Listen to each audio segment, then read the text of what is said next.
Bible గ్రంథంలో పాత నిబంధన కాలపు భక్తులందరినీ గొప్పవారిగానే మాట్లాడుకుంటాం. అయినప్పటికీ పాత నిబంధనకు క్రొత్త నిబంధనకు కూడా దేవుని తర్వాత మనం మాట్లాడుకునే గొప్ప వ్యక్తి ఎవరు అంటే యేసుక్రీస్తు వారు. యేసుక్రీస్తు వారి తర్వాత అంత పేరు పొందిన వ్యక్తి ఎవరు అంటే పౌలు గారు. అసలు గొప్ప అనగానే మన దృష్టిలో ఒకటి యేసుక్రీస్తు వారు, రెండు అపోస్తులు. అపోస్తులలో గొప్పవారు అనగానే అంటే మిగిలిన కాదని కాదు, ఆయన చేసినంత ప్రయాణాలు, ఆయన చేసినంత త్యాగం, ఆయన చేసినంత పనులు, ఆయనంత ధైర్యంగా చెప్పుకోగలిగిన స్థితి ఎవరికైనా ఉంది అంటే అపోస్తులలో ఆయనకే. వచ్చింది కడపట కాలమందు పుట్టిన వ్యక్తే కానీ మొదటివాడిలానే అనిపిస్తారు ఆయన. అపోస్తులలో చివరివాడే కానీ ఆయన పనులు మొదటివాడిలా అనిపిస్తాయి. ధైర్యంగా మాట్లాడుకున్నారు కదా, నాలా ఉండండి చాలు మీరు అన్నారు. నేను నడుచుకున్నాను, మీరు నడుచుకోండి చాలు అన్నారు. ఒకసారి క్రీస్తును అంగీకరించిన తర్వాత వెనక్కి చూడకుండా క్రీస్తులా బ్రతికిన వ్యక్తి అంటే మనకు గుర్తొచ్చే వ్యక్తి ఎవరు? పౌలు గారు. వాళ్ళ అమ్మ గురించి చెప్తాం మీకు ఈరోజు. కానీ ఆమె ఎలా అమ్మ అది కూడా తెలుసుకోవాలి. ఎందుకంటే వాళ్ళ అమ్మ గురించి ప్రత్యక్షంగా మనకి ఎక్కడ రాయబడలేదు, కానీ అమ్మ ఉంటారుగా. ఒక బిడ్డ భూమి మీదకి వచ్చారంటే అమ్మ ఉండాలి, నాన్న ఉండాలి. తర్వాత చనిపోయి ఉండొచ్చేమో కానీ కదా.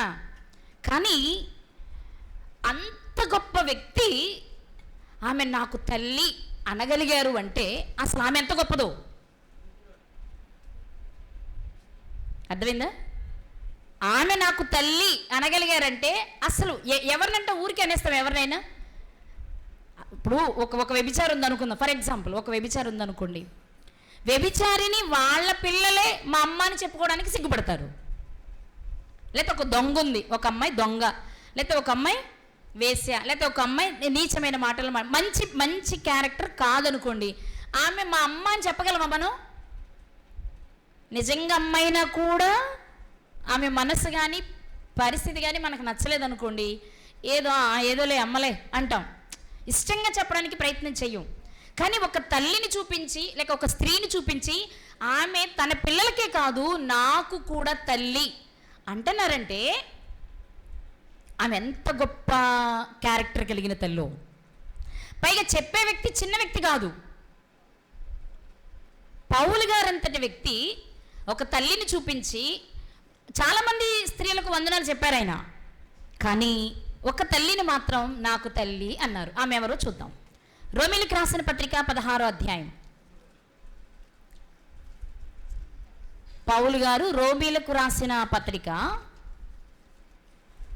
16వ అధ్యాయము 13వ వచనం.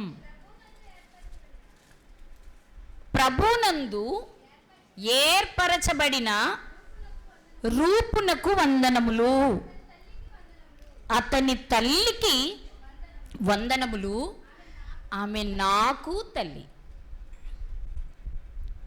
అంతే, అయిపోయింది, ముగించుకుందాం రాదు. రూపు గారి తల్లే పౌలు గారి తల్లి కాదు, పౌలు గారి తల్లి అని చెప్పుకున్నారు. ఎలా తల్లి ఆమెకి అనేది మనకు తెలీదు, కానీ ఆయన చెప్పారు కాబట్టి ఏదో విషయంలో ఆమెను ఆయన మాదిరిగా తీసుకున్నారు కదా. ఒకసారి తమ బిడ్డలను జాగ్రత్తగా పెంచడం చేత తమ బిడ్డల పరిస్థితిని బట్టి మరొక బిడ్డ ఆమె నాకు కూడా తల్లినయ్యా అనగలిగారు. ఆ తల్లి ఎవరు అంటే రూపు గారి తల్లి. రూపు గారి తల్లిని పౌలు గారు ఏమంటున్నారంటే కేవలం వందనాలు మాత్రమే కాదు చెప్పింది, ఆమె నాకు తల్లి, ఆమె నాకును తల్లి అన్నారంటే ఆమె క్యారెక్టర్ ఏమై ఉంటుంది, ఆమె జీవితం ఎలాంటిదై ఉంటుంది. ఇప్పుడన్నీ మీకు తెలిసినవి వస్తాయి, అందుకే కాసేపు పేరన్న ఊరించుకుంటూ చెప్దామని. రైట్, ఎవరి రూపు గారు, ఏంటి వీళ్ళ కథ, వీళ్ళల్లో ఏం బాగుంటుంది, ఏం చూసి పౌలు గారు వాళ్ళని మెచ్చుకుంటున్నారు. బైబిల్ గ్రంథంలోనే పౌలు గారిది ఒక ప్రత్యేకమైన జీవితం. ప్రారంభంలో హింసకుడు, దూషకుడు, హానికరుడు, పాపులలో ప్రధాన పాపిని అని చెప్పుకున్నవారే, కానీ యేసుక్రీస్తు వారి ప్రత్యక్షమై తన బ్రతుకును మార్చుకున్న తర్వాత ఇక ప్రభువే అతని జీవితం. పెళ్ళొద్దు, పిల్లలొద్దు, అధికారాలొద్దు, డబ్బొద్దు, గొప్ప స్థాయి కలిగిన వ్యక్తి ఆయన. పౌలు గారు ఆర్థికంగా కూడా మంచి స్థితి కలిగిన వాడు, మంచి మాటకారి. యవ్వన ప్రాయంలో, అంటే మీకు తెలిసిన విషయాలు కాబట్టి నేను రిఫరెన్స్లు చూపించను, యవ్వన ప్రాయంలో అతని రోషాన్ని చూసిన అధికారులు వీడైతే మన పనికి చక్కగా సరిపోతాడు అనుకున్నారు. ఇచ్చేసాడు, ఎల్రా నువ్వు ఎవరిని చంపితే ఆయన చంపి నీకు అధికారం ఇస్తున్నాం పో అన్నారు. అంటే పెద్దల దగ్గర కూడా మంచి పేరు పొందినవాడు. బైబిల్ చెప్తున్న మాటల ప్రకారం ధర్మశాస్త్రంలో నిష్ఠాగరిష్ఠుడు, గొప్ప గురువు గారి దగ్గర ధర్మశాస్త్రాన్ని నేర్చుకున్నవాడు. ఆ తరములో రోషంగా బ్రతుకుతున్న యవ్వనస్తులందరికీ ఒక మాదిరి లాంటి వాడు. అలాంటి పౌలు గారు తన జీవితంలో మార్పు తెచ్చుకున్న తర్వాత తన జీవిత ప్రయాణంలో చాలామంది స్త్రీలను చూసుంటాడు, కానీ తల్లి స్థానాన్ని పొందిన స్త్రీ మాత్రం రూపు గారి తల్లి. దేన్ని బట్టి పౌలు గారు ఆమెను నాకు తల్లి అని ఉంటారు? తల్లి జనరల్గా ఎదుటివారిని, మన అమ్మ కాకుండా ఎవరినైనా అమ్మ అనాలి అంటే కడుపు నిండా పెట్టగలిగితే మొదట అదే చూస్తాం. ఆవిడండి అసలు అంటే తల్లి అంటేనే బిడ్డ కడుపు చూసి పెడుతుంది అనేదే మనం ఎక్కువ మాట్లాడుకునే విషయం, అన్నీ ఎలా ఉన్నా.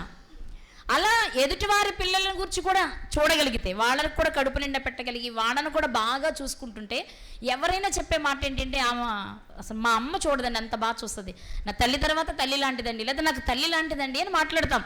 ఇక్కడ ఆహారాన్ని మనకు కూడా అలా తన బిడ్డలకు పెట్టినట్లుగా పెట్టే తల్లుల విషయంలో. కానీ పౌలు గారు చెప్పేటప్పుడు లోక సంబంధమైన ఆహారం కోసమో వస్త్రం కోసమో వీటి కోసం అయ్యి ఉండదు కదా. పౌలు గారు మాట్లాడుతున్నారు అంటే ఆధ్యాత్మిక విషయాలలో అయి ఉండాలి. ఆధ్యాత్మిక విషయాలలో కూడా ఆమె పౌలు గారికి నేర్పుంటుందా అంటే కాదు, మనకు తెలుసు. అసలు ఆయన ఎవరి దగ్గర నేర్చుకోలేదు నేనని చెప్పేశారు. కానీ మరి ఎందుకు ఆమె తల్లి అంటున్నారు? ఏంటామె జీవితము అని ఆలోచిస్తే ఈ రూపు గారు ఎవరు అంటే కొన్ని ఆధారాలను బట్టి ఎక్కువ శాతం 90% అవును అనుకోవడానికి అవకాశం ఉన్నది ఏంటి అంటే, యేసుక్రీస్తు ప్రభు వారిని సిలువ వేయడానికి తీసుకువెళ్తున్నారు. చకచక చెప్పేస్తాను, నా వైపు చూడండి. తీసుకొని వెళుతూ ఉండగా ఆ సిలువ భారాన్ని మోయలేక ప్రభు సొమ్మసిల్లిపోతూ ఉంటే ఆ సైనికులు ఆ దారే వెళుతున్నటువంటి ఒక వ్యక్తిని చూసి, ఇట్రారా, నువ్వేంటో దగ్గరకు వస్తున్నావు కానీ పక్కకి ఇట్రా నువ్వు ఒకసారి అని దగ్గరకు పిలిచి యేసుక్రీస్తు వారి సిలువను తీసుకుని ఆయన మీద పెట్టారు. ఆయనే కురేనీయుడైన సీమోను గారు. ఆయన చరిత్ర అంతా గతంలో మనం మాట్లాడేసుకున్నాం, ఇప్పుడు మనకు అక్కర్లా. కురేనే అనే ప్రాంతానికి చెందిన వ్యక్తి అని, అతను ఒక యూదుడై ఉంటాడని, ఆ ప్రాంతంలో సెటిల్ అయి ఉంటాడని. యూదులు ప్రపంచంలో ఎక్కడున్నా సరే సంవత్సరానికి 3 సార్లు యెరూషలేముకి రావాలి 3 పండుగలు ఆరాధించుకోవడానికి. అలాగే పస్కా పండుగలను యేసుక్రీస్తు వారు చనిపోయారు కాబట్టి పస్కా పండుగను ఆచరించడానికి అతను యెరూషలేముకి వచ్చాడు. వచ్చినప్పుడు అది ఒక పల్లెటూరు కురేనే అనేది. అక్కడి నుంచి ఇక్కడికి వచ్చాడు. ఆ జరుగుతున్న సందర్భాన్ని చూసి మరి ఆలోచించుకుంటున్నాడో లేకపోతే ఇష్టపడ్డాడో మనకు తెలియదు. కానీ మార్క్స్ వార్తలు మనం చదువుతాము, సైనికులు యేసుక్రీస్తు వారి సిలువను మోయడానికి అతన్ని బలవంతం చేశారు. సరే, మరి బలవంతం చేసినప్పుడు రోమా ప్రభుత్వ సైనికులకు ఎదురు చెప్పే పరిస్థితులు ఉండో. తను ఒంటరిగా ఉన్నాడు, ఏం చేయాలో అర్థం కాలేదు, కానీ ఎత్తుకున్నాడు. కానీ అన్ని పుస్తకాలను మనం పరిశీలన చేస్తే చివరి వరకు మొయ్యలేదు, జస్ట్ ఎత్తుకున్నాడు. మళ్ళీ 4 అడుగులు వేయగానే తీసేశారు, యేసుక్రీస్తు వారి మీదే పెట్టేశారు. అది వేరే విషయం. కానీ ఆలోచన చేస్తే మనకు అర్థమయ్యే విషయం ఏంటి అంటే, ఆ కొంచెం సేపు ఆ సిలువను మోసిన కురేనీయుడైన సీమోను గారి జీవితంలో చాలా మార్పు వచ్చి ఉండాలి. అసలు అది ఆయన మోసేది కదా, నా వరకు ఎందుకు వచ్చింది? ఎవరి సిలువ వాళ్ళే మోసుకోవాలి, ఇది ఆధ్యాత్మిక కోణం. అసలు మామూలుగా సైనికులు ఎవరికి సిలువ శిక్ష విధించాలనుకున్నది? యేసుక్రీస్తు వారికి. అప్పుడు సిలువను ఎవరు మొయ్యాలి? ఆయనే మొయ్యాలి. మరి ఆయనే మొయ్యాలని తెలుసు, ఆయనే మొయ్యాలనుకుని వేస్తే అది నా వరకు ఎందుకు వచ్చింది? ఆలోచించుంటాడు, దీని వెనుక ఏముంది. అయినా ఆ కొంచెం సేపే నేను మొయ్యలేకపోయాను. అది చాలా బరువు ఉంటుంది. గతంలో ముళ్ళ కిరీటాన్ని గురించి, సిలువని గురించి మీకు చాలా విషయాలు చెప్పాను. దాని బరువు ఎంత, దానికి ఎన్ని మేకులు, కిరీటానికి ఎన్ని మేకులు అల్లారు, దాని బరువు ఎంత, ఇవన్నీ మాట్లాడుకున్నాం మనం. ఇప్పుడు అంత బరువైన ఆ సిలువను కాసేపు ఈయన మీద పెట్టగానే, మరి శిక్షగా వేసేది కాబట్టి మోయలేనంత బరువు ఉంటుంది కదా. యేసుప్రభు వారిలోనూ రక్తమంతా పోతుంది కాబట్టి ఆయన మోయలేని స్థితి. కానీ సీమోను గారిలో కూడా ఆలోచన ప్రారంభమై ఉంటుంది. మనం ఒకటి విషయాన్ని ఎప్పుడు మనం నేర్చుకునేది ఏంటంటే, ఏ సన్నివేశం జరిగినా, ఏ వస్తువు వాడవలసి వచ్చినా, ఏ వ్యక్తిని వాడవలసి వచ్చినా ప్రత్యక్షంగానూ అది వారికి పాఠం, పరోక్షంగానూ తరతరాల వారికి అది పాఠం. అంటే కురేనీయుడైన సీమోను గారి మనసు నచ్చి కానీ, కురేనీయుడైన సీమోను గారి జీవితంలో, కురేనీయుడైన సీమోను గారి కుటుంబంలో దేవుడు ఏదో కార్యాన్ని చేయాలనుకోవడం వలన కానీ ఆ కొద్దిసేపు ఆ సిలువ ఆయన మీదకి వచ్చి ఉండాలి. నిజంగా ఆధ్యాత్మికంగా దేవుని కొరకు బ్రతకాలి అనుకునేవారు ముందు ఎలా ఉన్నా, ఏ చిన్న సన్నివేశం జరిగినా ఇలా ఎందుకు జరిగింది, ఇలాగే ఎందుకు జరిగింది, నాకే ఎందుకు జరిగింది, దీని వెనుక దేవుని చిత్తం ఏమైనా ఉండుంటుందా, దీన్ని నేను ఎలా తీసుకోవాలని తప్పకుండా ఆలోచన చేస్తాం. ఇప్పుడు నా అభిప్రాయం చెప్తాను. ఇక్కడ కురేనీయుడైన సీమోను గారు ఆ కొంచెం సేపు సిలువ మోసిన తర్వాత అతనిలో చాలా ఆలోచనలు వచ్చి ఉంటాయి. అసలు ఇది ఇంతమంది ఉన్నారు కదా, అంతమందిని వదిలేద్దామండి. యేసుక్రీస్తు వారిని వెంబడించి 3.5 సంవత్సరాలు ఆయన పెట్టింది తిని, ఆయన వెంటే ఉన్నటువంటి 12 మందిలో ఎవరికి దక్కని ఈ అవకాశం నాకెందుకు వచ్చింది అని గనక సీమోను గారు ఆలోచించుంటే అది అతని జీవితంలో పెను మార్పుకు కారణమై ఉండాలి. ముఖ్యంగా మనం నేర్చుకునే విషయం ఏంటి అంటే, అసలు సిలువను ఆయనకి ఇచ్చిన తర్వాత మరి కురేనీయుడైన సీమోను చివరి వరకు తీసుకెళ్ళాలి కదా. మళ్ళా ప్రభు దగ్గరికి ఎందుకు వచ్చింది అంటే, మనం నేర్చుకునే పాఠం ఏంటి అంటే, యేసుక్రీస్తు వారు చెప్పిన మాట, ఎవడైనా నాకు శిష్యుడై ఉండాలనుకుంటే అందరినీ వదిలేసి, అంటే అందరినీ ద్వేషించి, లేదా అందరినీ తక్కువ చేసి నన్ను ప్రేమించాలి, నా వెంట నడవాలి, ఎవరి సిలువను వారు మోసుకోవాలి. ఇప్పుడు ఈ విషయం సీమోను గారికి అర్థమైతే పండగ అయిపోయింది, ప్రభువుని సిలువేశారు, చనిపోయారు, సమాధి చేసేశారు, ఇంటికి వెళ్ళిపోయాడు అనుకుందాం. అంటే మరి A to Z ఉండదుగా. ఇప్పుడు ఇంటికి వెళ్ళిన తర్వాత ఎలా ఉంటారు కురేనీయుడైన సీమోను గారు? కాసేపు అంటే మీకు ఈ సందర్భం అర్థం కావడానికి ఒక మాట చెప్తాను. మనకి ఏ సినిమాది, సిలువదారా, భానుచంద్ర గారు సినిమా కరుణామయుడ, ఏదో కరుణామయుడు సినిమా తీశారు కదా.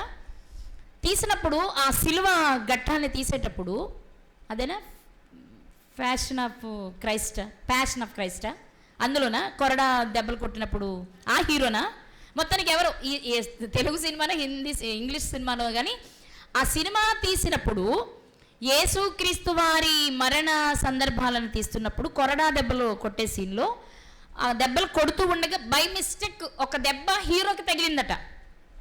అంటే విన్నదే, కొంచెం అటు ఇటు ఉన్న మీరు పెద్ద పట్టించుకోవద్దు నన్ను. అది ఆ దెబ్బకి అతను చాలా చంచలమైపోయి, అయ్య బాబాయ్ ఒక్క దెబ్బకే నేను ఇలా అయిపోయాను, ఆయన అన్ని దెబ్బలు ఎలా భరించాడు అని ఒక ఇంటర్వ్యూ మాట్లాడాడు. అంటే అది చాలా చాలా గొప్ప పని చేశారు యేసుక్రీస్తు వారిని చెప్పడానికి అన్నమాట. అర్థమైందా? ఇప్పుడు మనము అది కాకపోయినా ఆ విషయాన్ని కురేనీయుడైన సీమోను గారి దగ్గర తీసుకొచ్చుకోగలిగితే ఆ కొంచెం సేపు మోసిన అతనిలో కూడా ఆలోచనలు ప్రారంభమవుతాయి. అమ్మో అంత బరువు ఉంది సిలువ, ఆయన అంత దూరం ఎలా మోసారు, అంతసేపు ఎలా మోసుంటారు, అమ్మో నా కోసమే కదా, నాలాంటి వాళ్ళ కోసమే కదా, మనుషులమైన మనం చేసిన పాపాన్ని బట్టే కదా ఆయనకి సిలువ వేసింది. అది తెలియని వారు ఎవరు లేరు.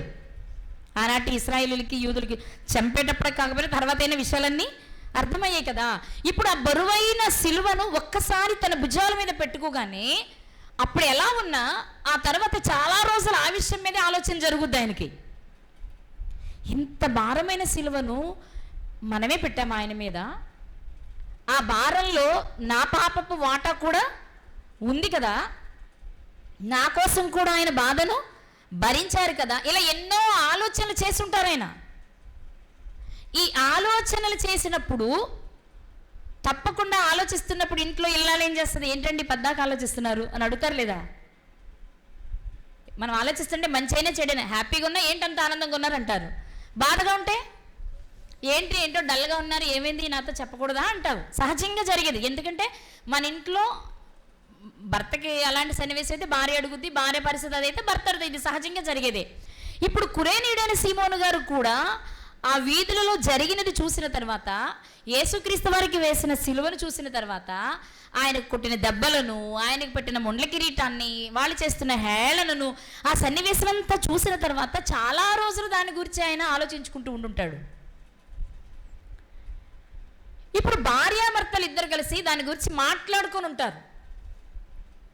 అమ్మా నేను ఇలా వెళ్ళాను అంటే, మరి ఆవిడ వచ్చి ఉండొచ్చు, రాకపోయి ఉండొచ్చు అని నేను అనుకుంటాను. ఎందుకంటే 3 పండుగలకి పురుషులే దేవాలయానికి వెళ్ళాలి. ఇది ధర్మశాస్త్ర కట్టడ పాత నిబంధనలు. కాబట్టి కురేని అనే ప్రాంతం నుండి వచ్చారు కాబట్టి బహుశా ఒక్కరే వచ్చి ఉండొచ్చేమో. కాబట్టి మరి నేను పండగకి వెళ్ళాను కదా, ఎంత ఊహించుకోవడమే, దీనే ధ్యానం అంటారు. మీరు ఆలోచించుకోవాల్సింది. మరి నేను పండగకి యెరూషలేముకి వెళ్ళాను కదా, ఈ సంవత్సరం యెరూషలేములో పండగ జరిగేటప్పుడు జరిగింది ఏంటో తెలుసా? మనందరి విమోచన కొరకు వ్యక్తి సిలువేయబడతారని లేఖనాలు చెప్పుకుంటూ వచ్చాయి కదా. ఆ వ్యక్తిని మన ప్రధాన యాజకులే సిలువేశారమ్మా. ఆ వేసినప్పుడు ఆ మధ్యలో ఒక 5 నిమిషాలు లేక ఒక 10 నిమిషాలు ఆ సిలువ నా మీద కూడా పెట్టబడింది. అది ఎంత బరువుగా ఉందంటే, అది మోయాలంటే ఎంత కష్టంగా ఉందంటే, మరి అది భుజాన వేసుకొని పైన ముండ్ల కిరీటం పెట్టబడి, కొరడాలతో కొడుతూ, ఉమ్ములు వేస్తూ, పిడిగుద్దులు గుద్దుతూ ఆ వీధుల్లో ఆయన తిప్పుతుంటే, ఒక్కసారి క్రీస్తు వారి స్థానంలోనికి నేను వెళ్ళి చూసుకుంటే నాకు చాలా భయం వేసింది. నిజంగా మనం కూడా ఇలాంటి శిక్షనే పొందాలి కదా. ఆయన సిలువ ఆయన ఎత్తుకుని ఆయన పొందారు అంటే మనం కూడా సిలువలను ఎత్తుకోవాల్సిన వారమే కదా. అంటే మనం చేసిన పాపాలను బట్టి మనమే సిలువ ఎత్తుకోవాల్సి వస్తే నా పరిస్థితి అదే, నీ పరిస్థితి అదే అనే విషయాన్ని తన భార్యతో మాట్లాడుకున్నప్పుడు ఇద్దరు నిజంగానే వాక్యాన్ని తెలిసిన కుటుంబంలో నిత్య జీవానికి వెళ్ళాలనుకునే భార్యాభర్తలు ఎవరైనా వారు మాట్లాడుకునే మాటల్లో 75% వాక్యమే ఉంటుంది. 75 అని ఎందుకన్నానంటే మిగిలిన 25 మరి మిగిలిన విషయాల కోసం మాట్లాడుకోవాలి కాబట్టి. కానీ ఏ సందర్భం వచ్చినా ఈ వచనాలు ఇలా ఉందండి, ఆ వచనాలు అలా ఉందండి, ఆయన ఇలా చేశారట, ఈమె ఇలా చేసిందట, అరే నేను ఎన్నిసార్లు చదివిన ఆ విషయాన్ని ఎప్పుడూ గుర్తించలేదు, అది భలే అనిపించింది, ఇలా మాట్లాడుకుంటాం ఏ కుటుంబంలోనైనా ఎక్కువ శాతం.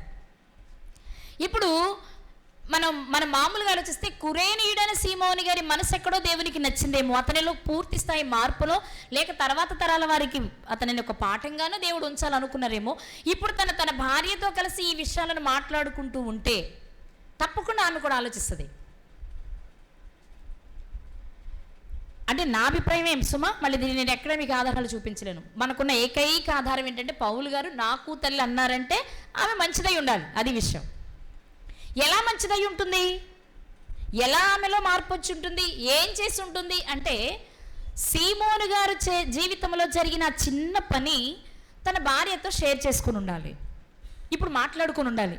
ఏది ఏమైనమ్మా, ఇంతకాలం ఏదో అలవాటుగా చేసేస్తున్నాలే కానీ పండగల్లో మనం ఒకసారి ఆలోచించాలి. ఈ పండగల విషయంలో మనం ప్రభువు పస్కా పశువుగా వధించబడ్డానికి కారణం ఏంటి, మరి మన జీవితంలో మనమేం చేయాలి? ప్రతి దినము ఆయన మన సిలువను మనం ఎత్తుకోవాలని చెప్పబడింది కదా.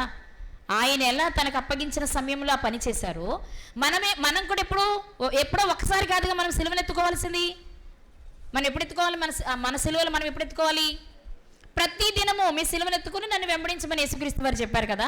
సో ఇప్పుడు అతనిలో ఆలోచన వచ్చి ఉంటే భార్యాభర్తలు ఇద్దరు మాట్లాడుకుని ఉండాలి. ఏమనంటే, అంత శ్రమ ఆయన మన కొరకు అనుభవిస్తే మనము ఆయన కొరకు ఎంతో కొంత పని చెయ్యాలి.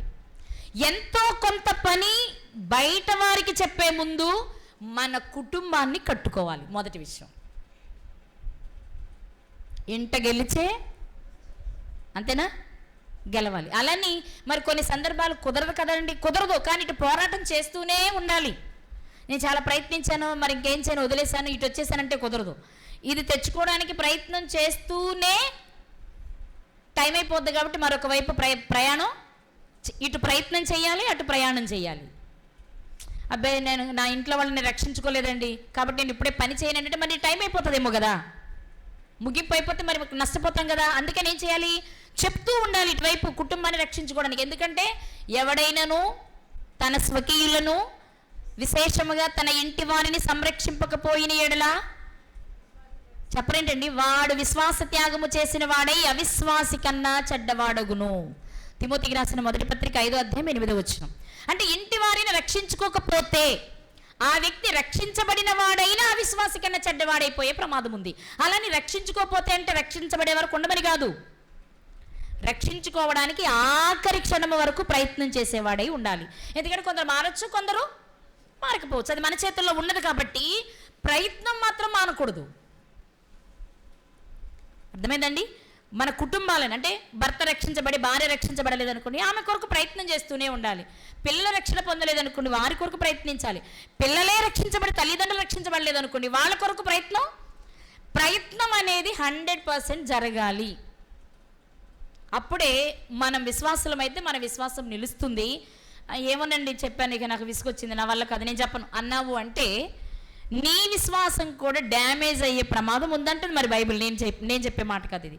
నువ్వు విశ్వాసివైనా నీ కుటుంబాన్ని, నీ స్వకీయులను నువ్వు రక్షించుకోలేకపోతే నీ విశ్వాసాన్ని త్యాగం చేసి అవిశ్వాసి కన్నా చెడ్డోడు అయిపోతావు నువ్వు. కాబట్టి ఈ ప్రయత్నాన్ని మనలో ప్రాణం ఉన్నంత వరకు విడిచిపెట్టడానికి వీలైతే లేదు. ఆ వచనాన్ని మనం నెరవేర్చాలంటే.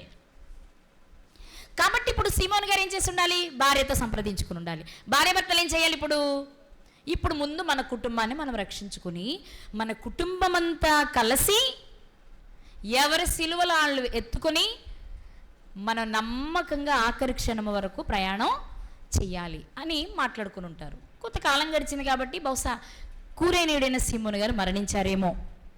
ఎందుకంటున్నాను ఈ మాట అంటే, పౌలు గారు చెప్పేటప్పుడు రూపు గారి తల్లి నాకు తల్లి అన్నారు కానీ తండ్రి గారి ప్రస్తావన తేల. బహుశా ఆయన తెచ్చే నాటికి ఈయన లేకపోయి ఉండొచ్చేమో. ఇప్పుడు ఆ మాట చెప్తాను మీకు. మార్కు సువార్త, మీకు ఇంత చరిత్ర ఎందుకు చెప్తున్నాను మీకు కనెక్ట్ అయ్యి ఉండదు, ఇప్పుడు చెప్తాను. మార్కు గారు రాసిన సువార్త 15వ అధ్యాయము 21-22 వచనాలు. కురేనీయుడైన సీమోనును ఒకడు, మార్కు సువార్త 15వ అధ్యాయం 21-22 వచనాలు. ఒక పల్లెటూరి నుండి వచ్చి ఆ మార్గమున పోవుచుండగా ఆయన సిలువను మోయుటకు అతనిని బలవంతము చేసిరి. ఇంతకీ ఆ కురేనీయుడైన సీమోను ఎవరు అంటే, అతడు అలెగ్జాంద్రునకును రూపునకును తండ్రి. రూపు అంటే ఆయన అయి ఉండాలని ఏముంది, అయి ఉండొచ్చు, ఆ మాట అనుకోవడానికి కూడా పెద్దదేం లేదు. కానీ మార్కు గారు రాసేటప్పుడు చాలా ఈజీగా రూపు అనే పదాన్ని వాడారు. అంటే ఆయన చరిత్ర, తల్లిదండ్రులు, వంశము అవేమి జ్ఞాపకం చేయాలనుకోవట్లేదు. అంటే అప్పటికే రూపు అలెగ్జాందర్లు అనబడేవారు చాలామందికి పరిచయం అయిపోయారు. అంటే ఆ పేరు చెప్పగానే అందరికీ తెలిసిన వ్యక్తిగా పరిచయం అయిపోయారు. అందుకే పౌలు గారు అక్కడ మాట్లాడుతున్నప్పుడు ఏర్పరచబడిన రూపుకి అని సింపుల్గా వాడగలిగారు. అంటే ఇవన్నీ మనం ఒకదాన్నొకటి లింక్ చేసుకున్న, పెద్దల అభిప్రాయాన్ని మనం తీసుకున్న మనకు అర్థమయ్యే విషయం ఏంటి అంటే, కురేనీయుడైన సీమోను గారి కుమారుడే రూపు గారు. ఈరోజు మనము పౌలు గారు నా తల్లి అని చెప్పుకుంటున్న ఆ తల్లి ఎవరు అంటే కురేనీయుడైన సీమోను గారి భార్య. అంటే భర్త జీవితంలో జరిగిన ఒక చిన్న సన్నివేశం ఆ కుటుంబం మొత్తాన్ని ఒక ఉన్నత స్థాయికి తీసుకువెళ్ళింది. ఎలా చెప్తాము అది అంటే, పౌలు గారు వందనాలు చెప్తున్న అధ్యాయమే 16వ అధ్యాయం. కృతజ్ఞతలు, వందనాలు, ఆయనకి సహాయం చేసిన వాళ్ళు, ఆయనకి నచ్చిన వాళ్ళు, ఆయనకి నమ్మకస్తులు అనుకున్న వాళ్ళందరికీ వందనాలు చెప్పుకుంటూ వస్తారు. అందులో చెప్పబడిన వందనంలో ఒక వందనం రూపు గారికి చెప్పారు. ఆ రూపు గారిని ఎలా పరిచయం చేశారు పౌలు గారు అంటే, ఏర్పరచబడిన రూపునకు అనే మాట. అంటే రూపు గారు ఏదో విషయంలో ప్రత్యేకంగా ఏర్పాటు చేయబడ్డారు. అంటే అందరిలాంటి పోస్ట్ కాదనమాట.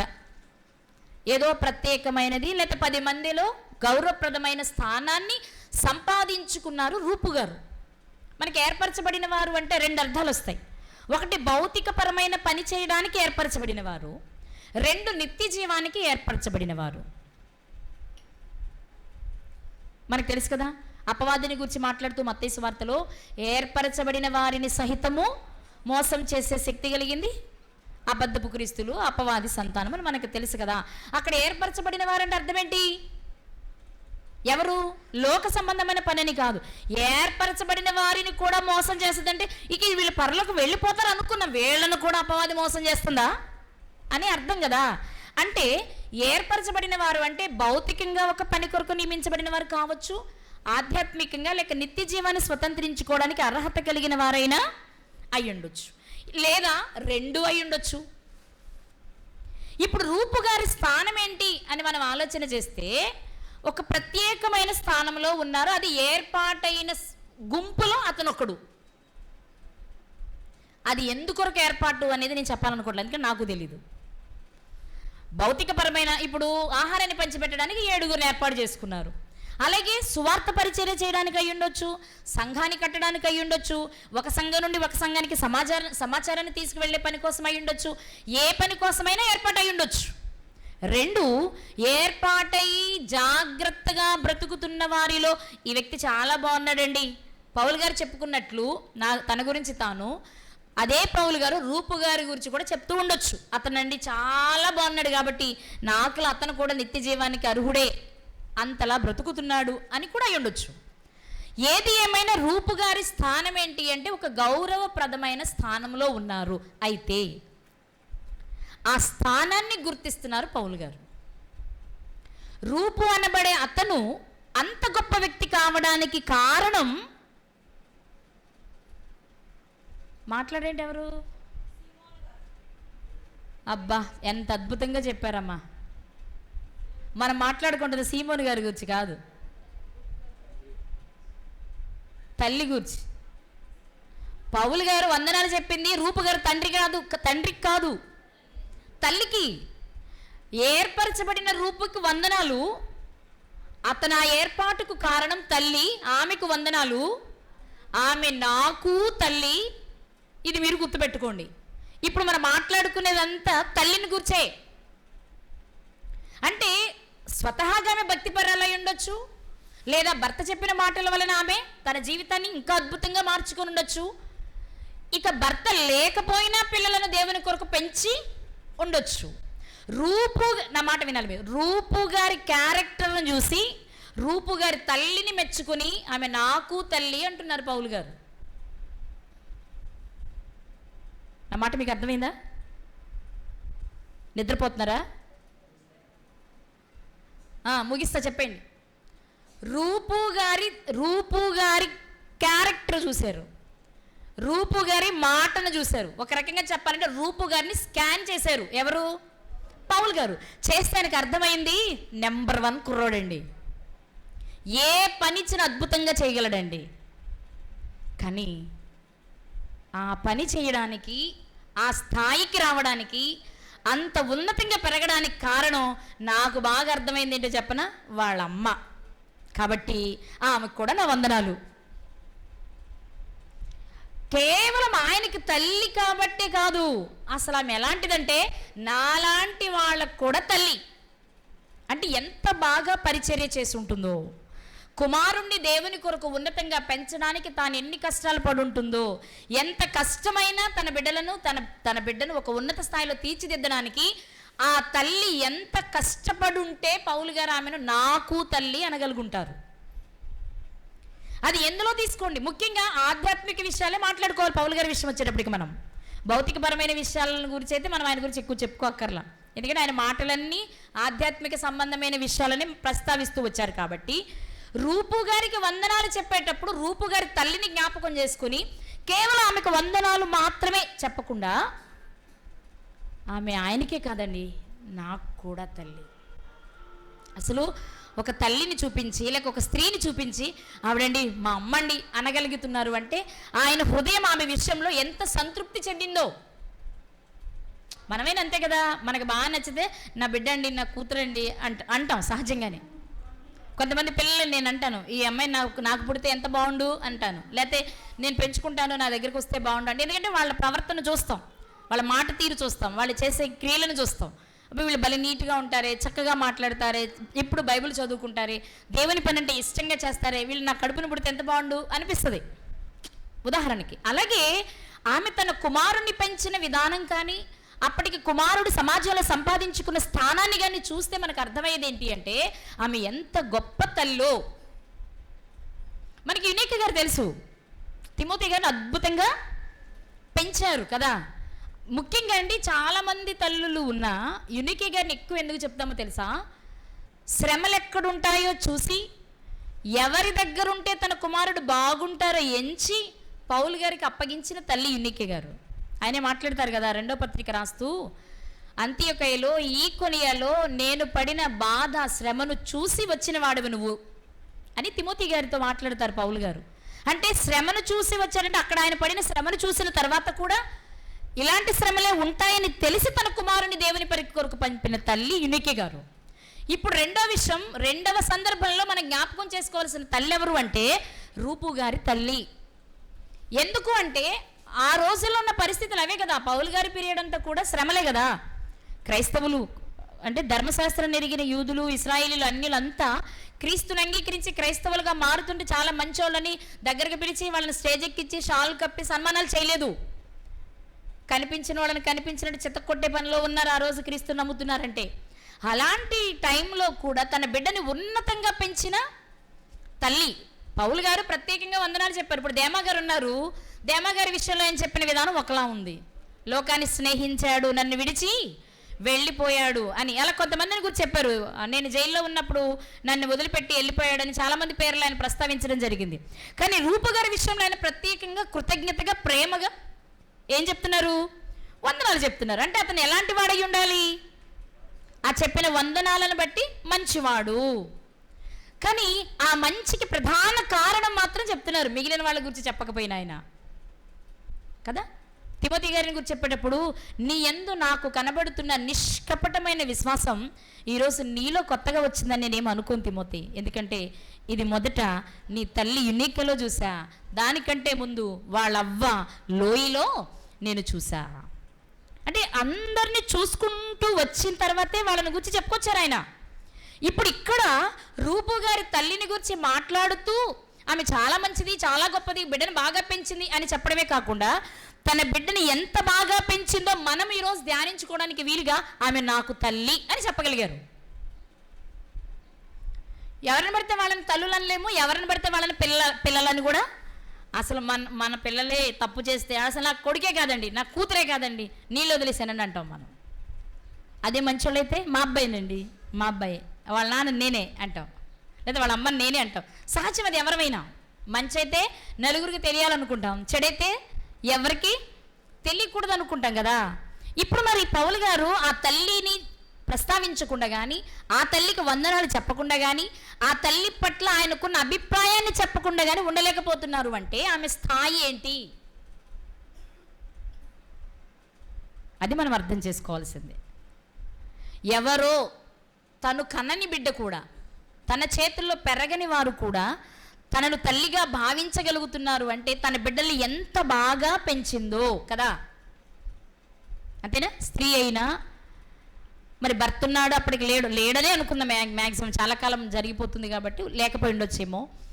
భర్త లేకపోయినా సమాజం నుంచి ఎన్ని ఇబ్బందులు వచ్చినప్పుడు ఒకవేళ భర్త లేరు అనుకుంటే ఆమె విధవరాలుగా క్రైస్తవ్యం అప్పుడప్పుడే విస్తరిస్తున్న కాలంలో ఒక స్త్రీగా తన బిడ్డను ఉన్నతంగా పెంచగలిగారు అంటే చాలా గొప్ప స్త్రీ. ఎన్ని అవమానాలు ఎదుర్కొందో ఆమె, ఎన్ని ఈసడింపులు ఎదుర్కొందో, ఎన్ని హేళలను భరించిందో. మగ మనిషి లేడు నీకెందుకు, ఆయన ఏదో పని పెట్టేసరికి ఏదో చేసేస్తే అయిపోద్ది అని ఎంతమందో చెప్పుండొచ్చు. లేదండి నా బిడ్డ దేవుని కొరకు గొప్పగా బ్రతకాలి, గొప్పవాడు కావాలి, దేవుని కొరకు గొప్పవాడు కావాలి, మనుషులు మెచ్చుకునే గొప్పవాడు కాదు అనుకుని తన బిడ్డను జాగ్రత్తగా పెంచింది. ఎంత పెంచిందంటే ఒక గుంపుని ఏర్పాటు చేసుకోవాలి అనుకున్నప్పుడు ఆ గుంపులో రూపుగారు ఉండేలా తయారు చేసింది. ఏర్పరచబడిన వారిలో ఎవరున్నారు? రూపు గారు ఉన్నప్పుడు ఆ రోజు పరిచర్యను విస్తరించడానికి చాలామంది సమూహాలుగా తయారై వెళుతున్నప్పుడు ఒక సమూహంలో తన బిడ్డ ఆ స్థానాన్ని సంపాదించుకోవాలి, నా బిడ్డ ఆ స్థితికి ఎదగాలి అని పెంచింది ఆ తల్లి. అదే మనమైతే మావాడు కలెక్టర్ అవ్వాలి, మావాడు డాక్టర్ అవ్వాలి, మావాడు యాక్టర్ అవ్వాలి, దీనికోసం మనం కూడా కష్టపడతాం, ప్రయాసపడతాం. కానీ మరి ఆ రోజుల్లో ఆ పరిస్థితుల్లో స్త్రీ అయి ఉండి కూడా ఒక ఏర్పరచబడిన గుంపులో తన బిడ్డ ఉండడానికి ఒక తల్లిగా ఆమె ఏం చెయ్యాలో అది ఏం చేసి ఉంటుంది? మనం చెప్పుకోక్కర్లేదు, కానీ ఏం చేసి ఉంటుంది? ఏం చేసి ఉంటుందో చెప్పనా? ఒకటి, ఆ బిడ్డ ముందు తన క్యారెక్టర్ బాగుండేలా జీవించుంటుంది. అబద్ధం, దొంగతనం, మోసం, వ్యభిచారం, లోక సంబంధమైన వాటి మీద విషయంలో తను ఏది చేస్తే తన బిడ్డది చేస్తాడు. కాబట్టి నా బిడ్డ బాగుండాలంటే నేనేం చేయాలి? నేను బాగుండాలి. నేను అబద్ధం ఆడుకుంటుంటే నేను చెప్పక్కర్ల వాడికి అబద్ధం ఆడొద్దు నాన్న అని. మా అమ్మ అబద్ధం ఆడదు, నేను కూడా అబద్ధాలు ఆడకూడదు. ఒకవేళ ఆడవలసి వచ్చిన మా అమ్మ చంపేస్తుంది నన్ను అబద్ధం ఆడితే అని భయం ఆడుకుంటుంది. దొంగతనం చేయదు. పిల్లలు స్కూల్ నుంచి పెన్సిళ్ళు, ఎరేజర్లు, పెన్నులు దొంగతనం చేసుకొస్తూ ఉంటారు. అమ్మో బయట వాళ్ళది నేను ఎవరైనా తీసుకెళ్తే మా అమ్మ నన్ను కొడుతుంది అనే భయం ఉండాలి. అది ఉండాలంటే తల్లి ఏం చేయాలి? రోజు పక్కింటికి వెళ్ళి తోటకూర కొంచెం, ఎదురింటికి వెళ్ళి 4 బెండకాయలు కొంచెం, ఉల్లిపాయలు కొంచెం తెచ్చేసుకుందనుకోండి, వాడికి భయం ఉంటుందా?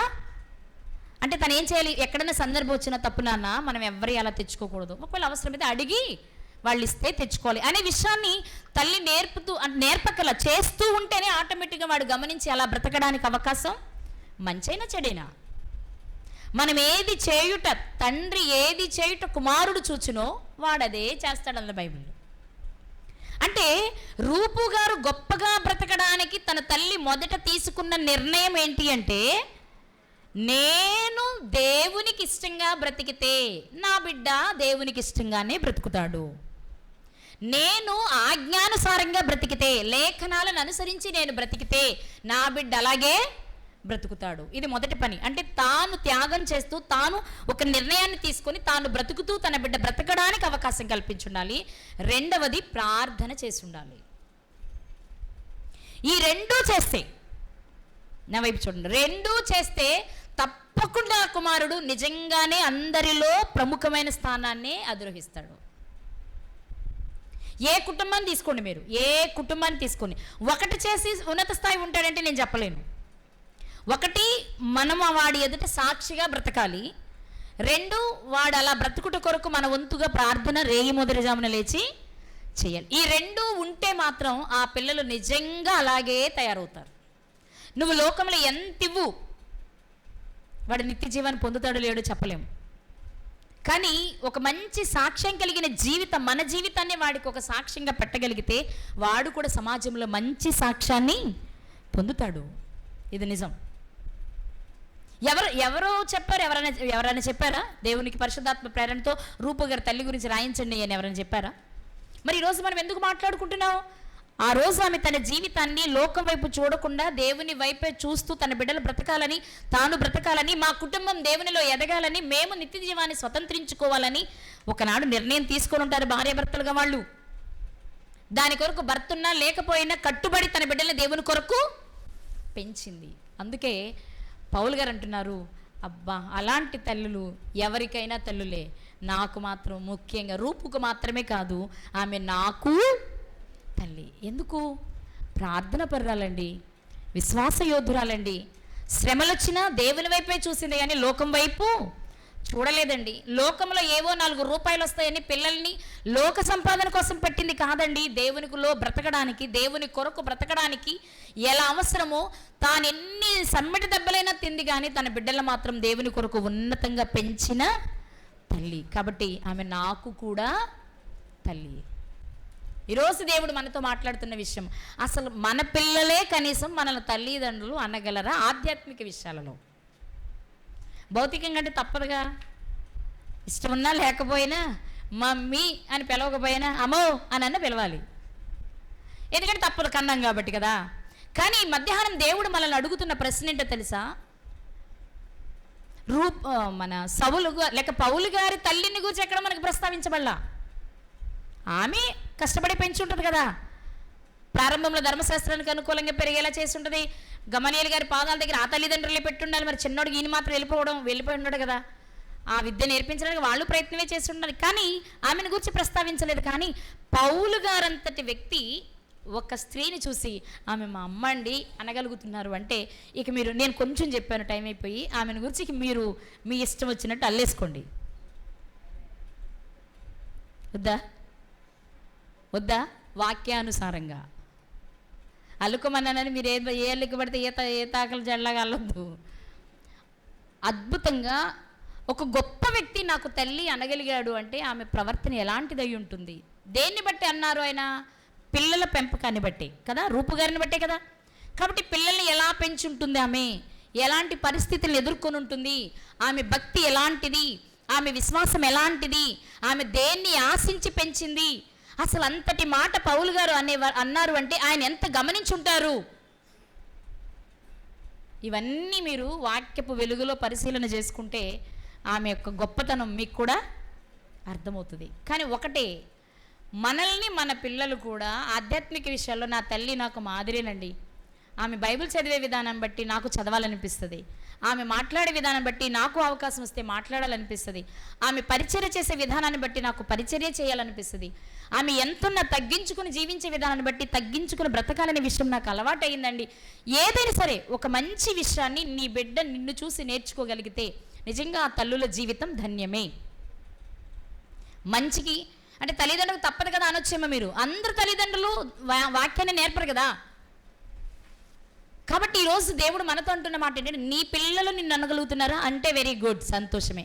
అని పొరుగు పిల్లలు కూడా నిన్ను అనగలుగుతున్నారా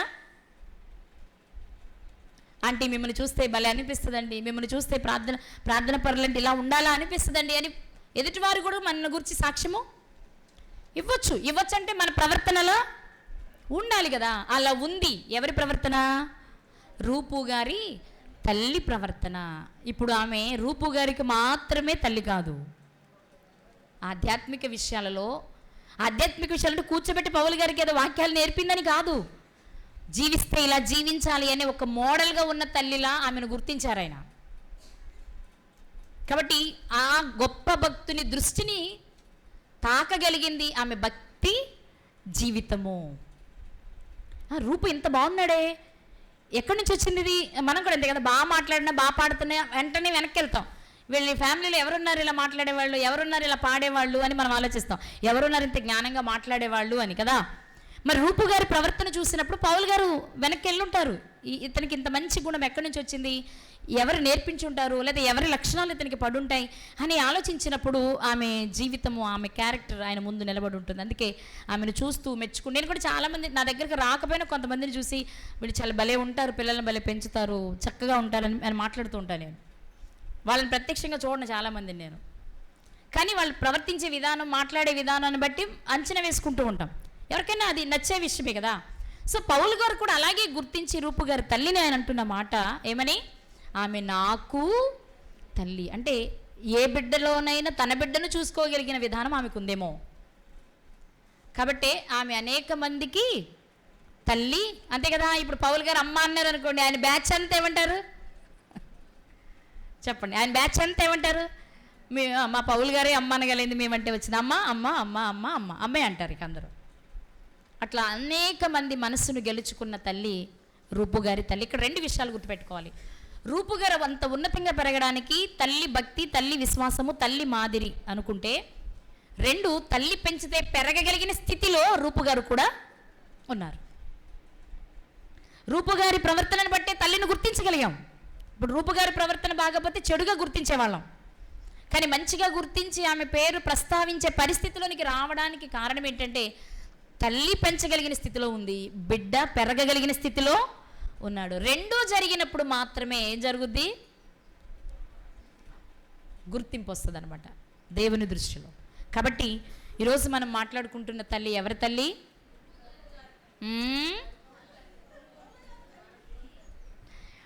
అది కూడా కరెక్టే కదా మరి, అవునా? రూపు గారి తల్లి పౌలు గారికి కూడా తల్లి. అలాంటి వాళ్ళందరికీ తల్లి, ఆదర్శవంతమైన తల్లి. మనం కూడా అలా ఉండాలి అని దేవుడు కోరుకుని వినిపించారు. మనం కూడా అలా ఉండడానికి మనమేమో పెద్ద కష్టపడక్కర లేదు. మనకిచ్చిన ఆజ్ఞల ప్రకారం బ్రతికితే చాలు. మరి ఆజ్ఞలు తెలుసు కాబట్టి మనకి ఆజ్ఞల ప్రకారం బ్రతుకుదాం. అలాంటి అనేక మంది యవ్వనస్తులను దేవుని కొరకు పెంచడానికి మన కోరికలను లోకాశలను చంపుకొని మనం బ్రతుకుదాం, వాళ్ళని బ్రతికిద్దాం, దేవుని కొరకు ఉన్నతమైన వారిగా తీర్చి దిద్దుదాం. అలాంటి తల్లులుగా తండ్రులుగా మనమంతా ఉండాలని ఆశిస్తూ నా మాటలు ముగిస్తున్నాను.